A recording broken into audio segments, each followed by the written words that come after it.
Hi, my name's Kevin McQuillan, and the following pre-recorded conversations are my attempt to make sense of the human experience through the practice of yoga. I hope you enjoy. Thanks for being here, making the effort to be here. The focus of this class coming to you is core. Core. That's the focus. Maybe you're asking yourself, I got up for this? Come on. This guy's crazy. If you were here last time I taught, I was teaching specifically to anger, if you remember that class. And it probably bothered some of you, maybe all of you, who knows, and that's a good thing. Getting bothered every once in a while and get a sense of what your relationship is to specific experiences and emotions. And it's not so easy to do that.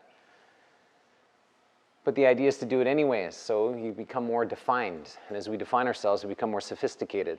And when we become more sophisticated, we can take ourselves that much more seriously. And that's important. And in turn, people take us seriously. And that's important in life. And I could imagine that you want people to take you seriously. I could imagine that. And so why the focus on core? Well, it's up on the board. Down in the core, we can hold on to undigested emotions. Undigested emotions. And leads us to this shutting down experience. And the importance of letting go of control. Letting go of control, which is very difficult. If you've ever tried to let go of control, you can get a sense of how difficult it is to do such a thing. It's very difficult. You know, and it's like, okay, is it possible that I could let go of my grip in some ways? So I don't have to control so much myself, other people, attempt to control the world and these kinds of things. And it's a good focus to have every once in a while. It's significant because what's on the other side of that is everything you want. That's the consideration, that's the possibility. If you stop controlling and gripping, if we attempt to do that, what's nestled into that equation is the very thing that you're seeking. Whatever that is. And it's very defined to you. And the idea is to define what's important to you. What are you looking for more of in your life? And if you ask yourself that question honestly, there'll be an answer. And what's great about the answer is then you also have a problem. Because you've identified something specifically you don't have.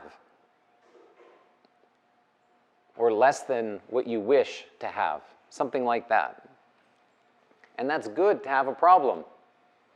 Because it gives you something to practice into. And so my attempt in teaching is to point out some of the issues that you have. Some of the things that you've been avoiding for probably quite some time. And to do something about them.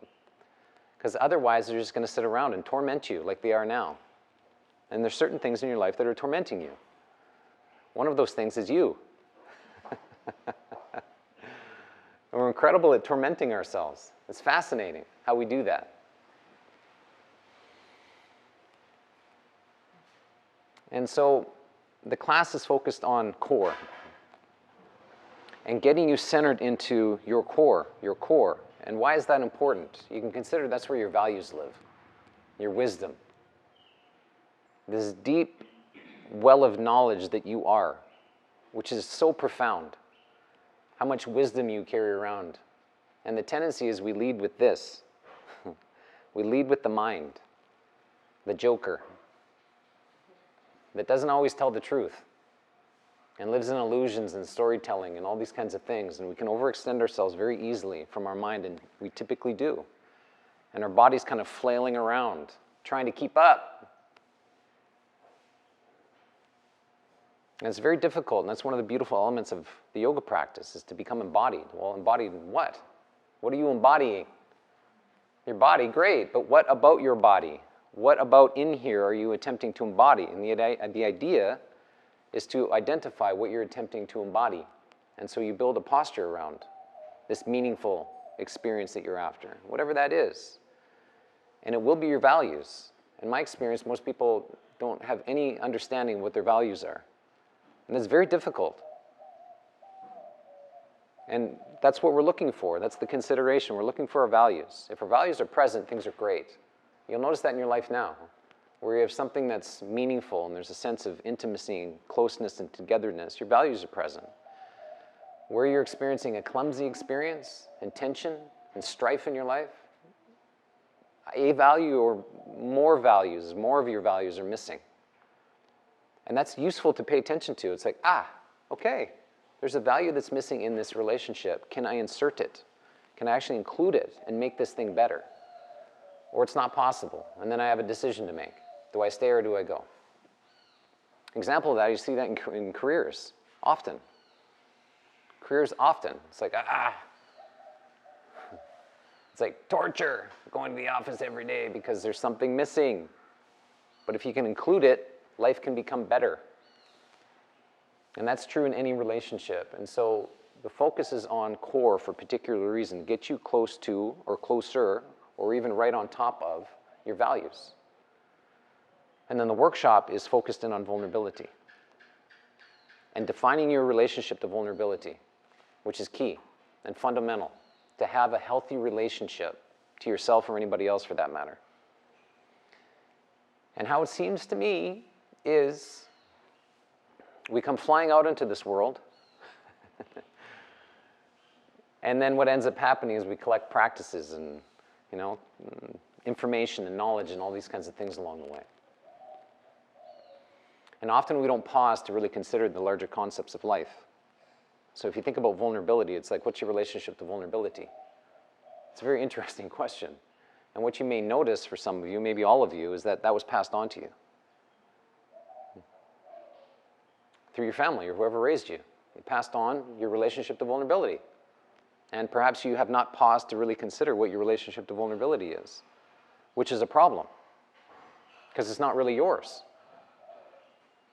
Unless you've spent the time making it yours, and if you have, good for you.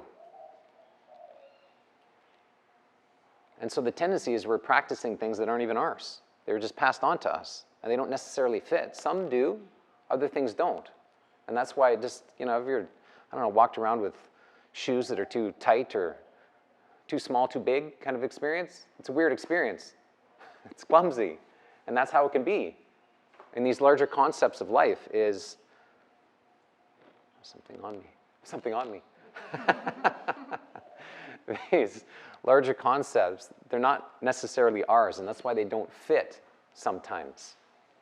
And the importance of pausing and tailoring this experience and to make it ours so it fits, and that's important. And so that's the attempt of this workshop, is to define your relationship to vulnerability and maybe tailor it. And most likely it needs to be tailored. I could imagine that. And so that's the attempt this morning. Get you closer to your values, define your relationship to vulnerability, and how that could improve your experience to yourself, to others, and in life. So that's the attempt this morning. There's a few distinctions up on the board.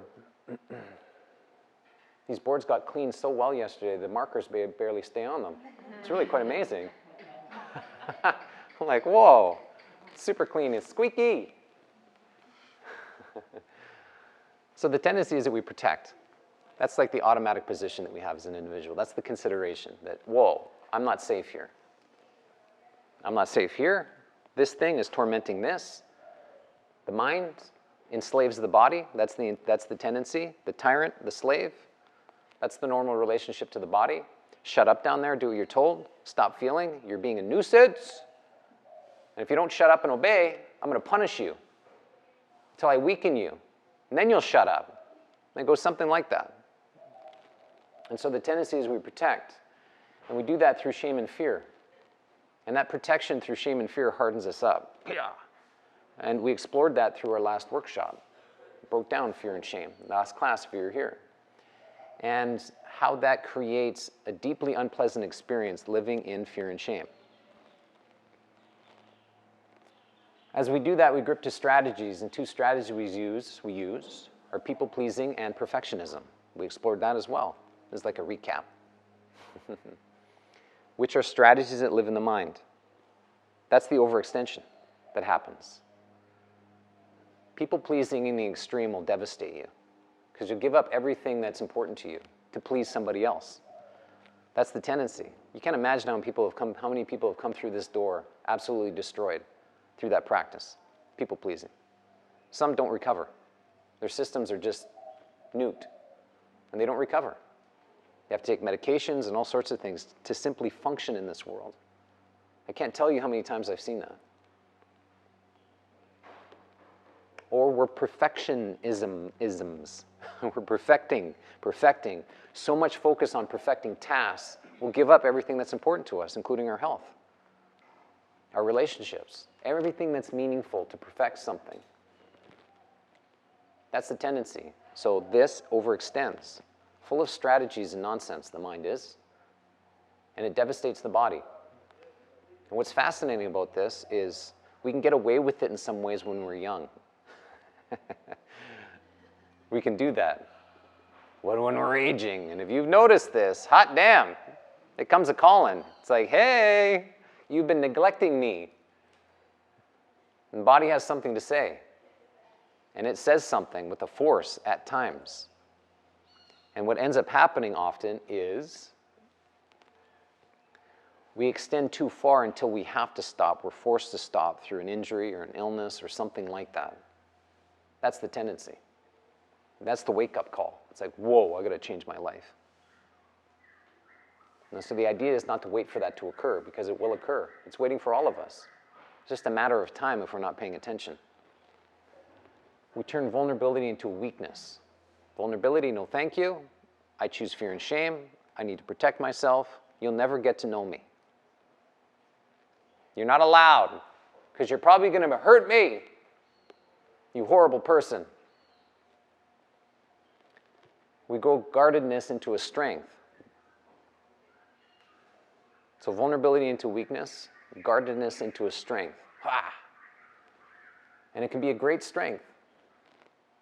As we do remain socially clumsy, perpetuate your inadequacies and put relationships at risk. And that is true. Relationship to this, absolutely, we put it at risk. And we're consistently perpetuating our inadequacies. You could say, well, what are those? And it's like, well, make the list. Our inadequacies, we're full of flaws. What's weird is what we don't show them often. That's the protection. So many different ways. You're not allowed to see this part of me. Nope. You're only allowed to see this part. The part that I can tolerate. So we can work through life and crowds and relationships, protecting ourselves. It's very difficult to do that. And it's a lot to keep up with. That is for sure. I'm going to give you an example. And I don't really want to, but I'm going to. So we'll see how this goes.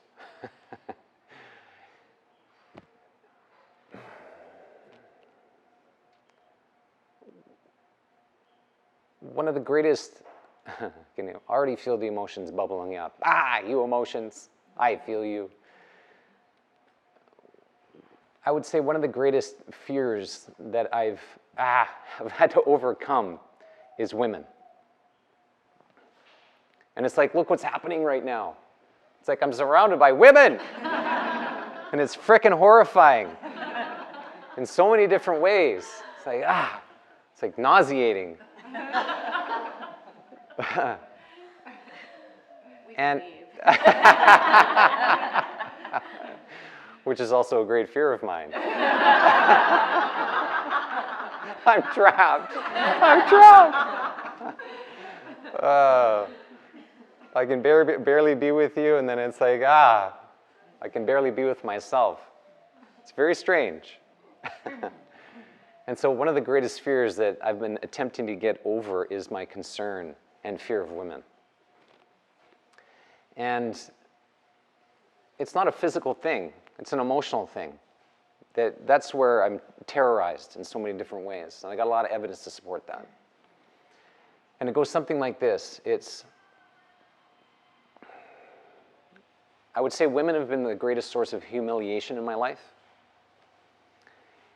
And they've also been the greatest source of learning in my life. And so it's a very complex relationship. And it's very confusing. And so you're confusing.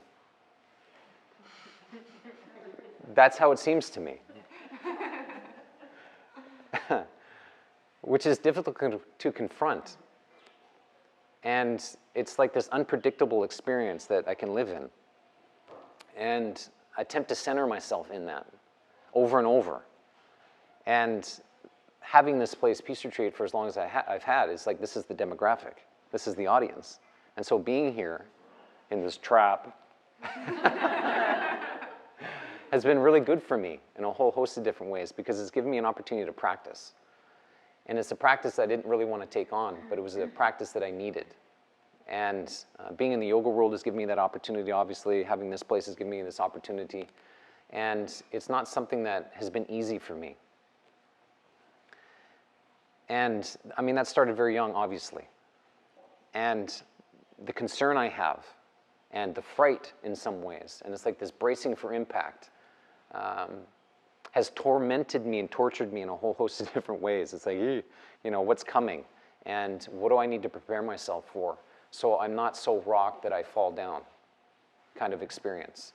And so it's been this blend of fear and also shame. Like, I'm concerned of you, I'm concerned about you, I'm fearful of you, and I'm fearful of you because I've been ashamed. I felt shame in my life because of you. And it's not about blame. It's like, obviously I have a part in that, and a significant part in that. And so that's what I've been attempting to center myself into, and it's been very wobbly, to say the least. And through this discovery, what I've come to notice is that I've defined my relationship to vulnerability through this endeavor. Like, I'm curious and confused. And so how do I get closer to you? How do I do that? And have my feet on the ground and feel like I can actually attempt to be myself in your presence. And in various different ways, I really had no idea who I was, and that was a problem. Because I was so protected. I was so concerned, I was so protected. And I was collapsed in on myself consistently. So I didn't know myself all that well. I didn't give myself the opportunity to know myself. And I sure the hell didn't allow anybody else to get to know me. And so I was concerned about being seen.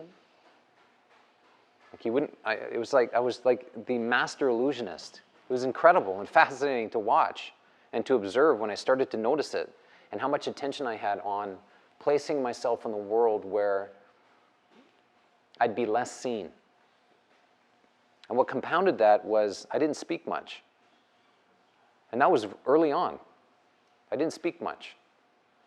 And that lasted for a long time. I didn't really speak much, really. Certainly in the presence of other people. I was so bloody clumsy, it was amazing to me. And how awkward I was in the presence of other people, and specifically with women. And so I didn't want to be seen, and I didn't speak. And the consequence of that was nobody ever got to know me. And then I could say that I was a threat, because that's the tendency, is if we don't know something, it's a threat. It's like, I don't know about this thing. And that's what I was like for other people. That's the presence I was. That I was unsafe. Because nobody really knew me. I didn't allow myself to be known. And that was a really interesting insight. It's like, wow, that's what I'm perpetuating, my own inadequacies, which is creating this unsafe experience, not only for me, but also everybody else. No eye contact, you know, kind of like fidgety. Could barely tolerate my own existence in some ways. It's like, who wants to spend time with that? Not too many people. And so in this quest of trying to understand my relationship to women, what I was able to define was my relationship to vulnerability and make it mine.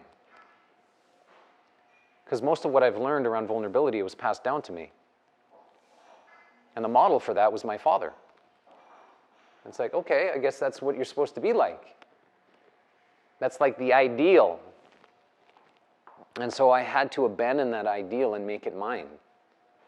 And what I've come to discover is that I can actually be myself in the presence of others, and specifically with women, which I certainly appreciate because I feel much more safe in my own skin and in this world, which is a significant triumph in so many different ways. And it has been a gut-wrenching experience, to say the least.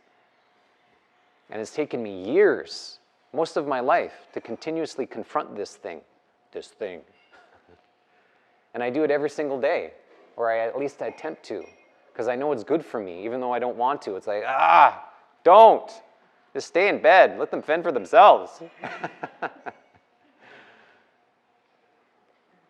But the learning I've been able to gather and gain through this quest has been significant. And I've learned so much through women. It is unbelievable. And by far, they're the greatest teachers in my life. By far.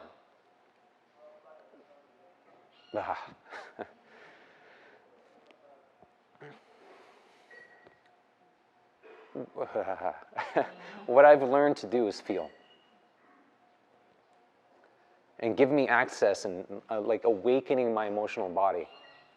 And that's happened through spending so much time with women, which I'm so bloody grateful for, because it's actually given me access to like this sensitivity where I can actually take care of myself and nurture myself, because that was not present in my experience, that's for sure. The ability to nurture myself was not there.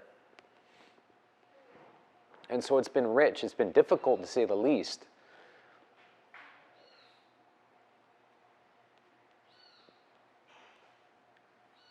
But it's given me a totally different perspective and a different posture, I would say, in this world that nobody can take from me. And that's what's so important. Nobody can take it from me. It's like I own it because I fought for it. And I know the difference now between what I had to what I have now, to what I had to what I have now. And it's like, what do I want to choose? It's like, I'll take this, thank you. And I think that's the benefit of moving into practices and going places we don't necessarily want to go, to develop a different perspective. We have this thing, it's like, okay, what's the counter perspective? What's the counter experience? And what do I like more? What do I like more of? And that's what's so brilliant about being in practice and practicing with intention and go places that are difficult. Because the tendency is we avoid. That's the tendency. If you look at your life, you're avoiding something right now. And if you stop doing that and moved into it, what is possible for you? It's a different kind of experience, which is more aligned to vulnerability. And vulnerability is define your relationship to vulnerability. That's the attempt this morning. That's this class, that's this workshop, to define your relationship to vulnerability and what that could mean for you. Say what you need to say. And bloody say it as quickly as you can. When we're avoiding, we're not saying something. As we start to say things, the benefit is we learn to negotiate on your own behalf, and that is important, to be able to negotiate on your own behalf. You know what's best for you. Nobody else knows. And so best you define what's best for you and speak about it so people understand how to support you. And you can be assured that there's people in your life that are very close to you that have no idea how to support you. Zero. They attempt and fail often. And that doesn't go good for you. It certainly doesn't go well for them. As we do that, we become practiced and skilled, and we need that, a practice, and be skilled in this practice. And the beautiful outcome is we manifest full maturity, which has nothing to do with age. Nothing to do with age. Age supports, sometimes. So it's a weird approach in some ways. You know, it's like, look where you're inadequate. It's this very strange view, but it's a useful viewpoint. Where are you most inadequate, and are you willing to choose it? To strengthen yourself. And as you do, you change. And it's painful to change. We all know that. That's why we don't change sometimes. It's too painful. So if change is painful, so is learning. And the attempt this morning is you learn something. And in some ways, you won't like it. And it's like, that's okay. That's okay.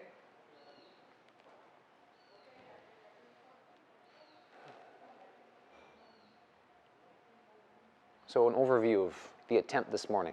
Class into workshop. Be ferocious in your attempt. Build some heat, some passion, some clarity to move yourself deeper into this concept of vulnerability. And I'm so fascinated to see what comes up, to see what comes flying out of you this morning. Are you ready to be told what to do, Terry? No, I don't think I have a choice. Yeah. I'm willing to accept it. Very good. Thanks for that. So let me ask you a question just to wrap this up. Where are you currently lacking vulnerability in your life, and with whom? Where? Big question. Be a tension point where you don't really want to be seen, where you don't really want to be heard, where you don't really want to be known. And that's true of the other person. I don't really want to see you, I don't really want to hear you, I don't really want to know you. You got something to say about that? What is it? Where is it? It's my stepdaughter. Thank you. Stepdaughter. Thank you. Things you don't want to say out loud, that is for sure. Worthwhile saying. As you do, this practice becomes that much more meaningful. Who else?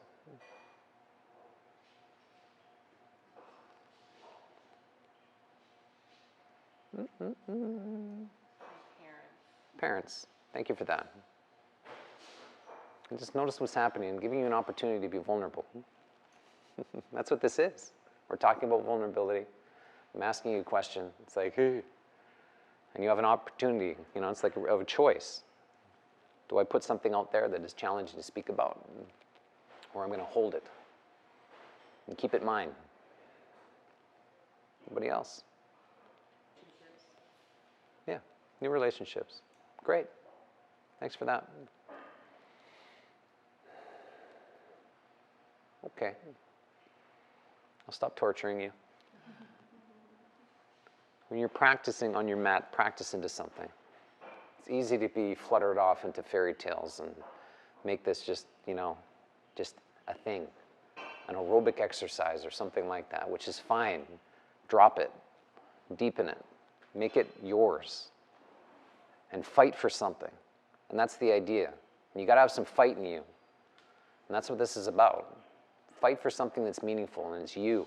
It's you. You got to fight for yourself. And that's the attempt through this practice. So, you beautiful beings, you frightening bunch. I got one brother in the house. Thank you, brother. Yeah. He's got my back. Can you relate to anything I said? Yeah, quite a lot. Yeah. It's a very prevalent experience, especially for fellows, that they'll never speak about.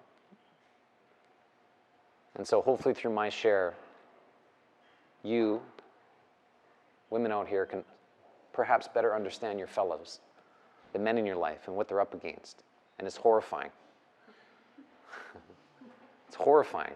You are a significant threat. You can't even imagine what that means. You have no clue.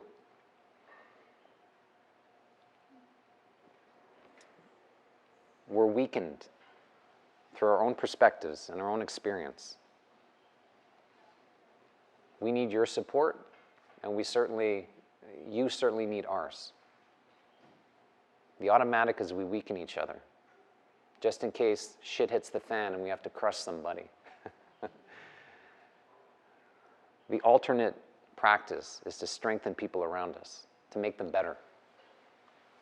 And that is no easy gig. You see how difficult that is if you make that attempt on a daily basis. And what's in the way is you. And so get out of the way. And that's the practice. Get closer to what's most important to you. Core. All right. See you on your mat.